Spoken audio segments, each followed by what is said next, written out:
আত্মহত্যার গুনাহ কি আল্লাহ মাফ করবেন? কবিরা গুনার জন্য ক্ষমা চাইতে হয়। যে শুধু আত্মহত্যা না, যে কোনো কবিরা গুনার জন্য ক্ষমা চাইলে আল্লাহ ক্ষমা করে। তো আত্মহত্যা যে করে সে তো কবিরা গুনাহ দিয়েই মরে গেছে, সে ক্ষমা চাওয়ার তার সুযোগ নেই তার। এবং পৃথিবী কর্মের জায়গা, ভুল ত্রুটি ক্ষমা নেওয়ার জায়গা, আল্লাহকে রাজি খুশি করার জায়গা, আখেরাত ফলাফলের জায়গা। তো সে যখন আখেরাতে আল্লাহর সম্মুখীন হবে তখন তো সে ফলাফলের নিয়ে সম্মুখীন হবে। তার জীবনের লাস্ট গুণ হবে আত্মহত্যা। আত্মহত্যাকারীর অনেক সময় ইমান নাই।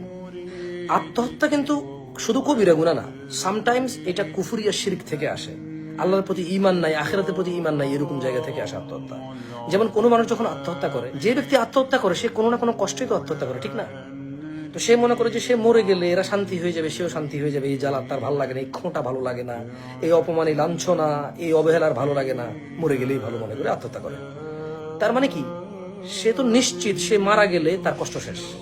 তাহলে আখেরাতে যে আল্লাহ আছে, বিচার আছে, জাহান্নাম আছে, জান্নাত আছে, অনন্ত জীবন, আর মারা যাবে না ওখানে। অসফল হইলে চিরস্থায়ী জাহান্নামী, সফল হলে চিরস্থায়ী জান্নাতি।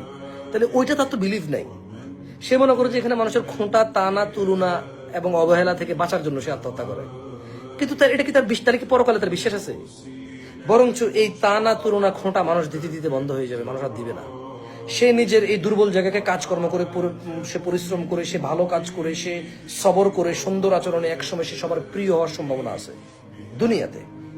কিন্তু মরে গেলে তার কোনো সম্ভাবনা নাই নিজেকে কারেক্ট করার, নিজেকে যারা ভুল বুঝতেছে নিজেকে সঠিক প্রমাণ করার, যারা দুঃখ বেদনা দিচ্ছে তাদের কাছে উন্নত হওয়ার, তাদের দুঃখ তাদেরকে এড়িয়ে গিয়ে নিজেকে এস্টাবলিশ করার তার কোনো সুযোগ নেই মরে গেলে।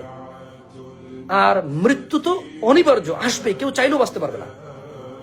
আত্মহত্যাকারী কিন্তু বেশিরভাগ সময়, অনেক সময় কিন্তু কাফের এবং মুশরিক বলেও গণ্য হয়। আমি আবারও বলি, আত্মহত্যাকারীর ঈমান নিয়ে কিন্তু কোয়েশ্চেন, অনেক বড় কোয়েশ্চেন আছে এটা।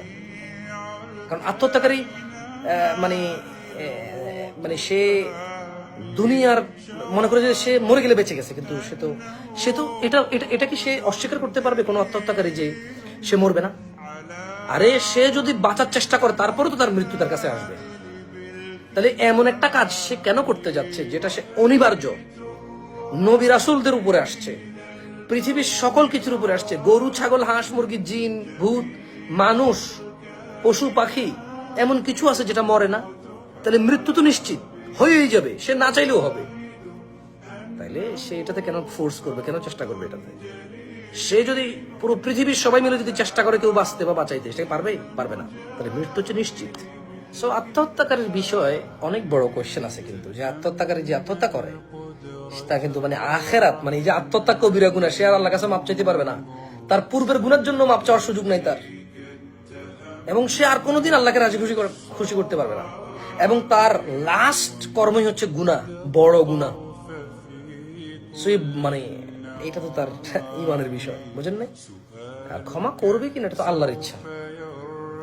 তবে সে আত্মহত্যা করলে একবারে কিয়ামত, বিচারের দিন পর্যন্ত শাস্তি পেতেই থাকবে। এখানে কোনো অপশন নাই, কোনো অপশন নাই তার শাস্তি মাপের, পেতেই থাকবে যতটুকু হাদিস কোরআন বলে আর কি। তারপর আল্লাহর ইচ্ছা।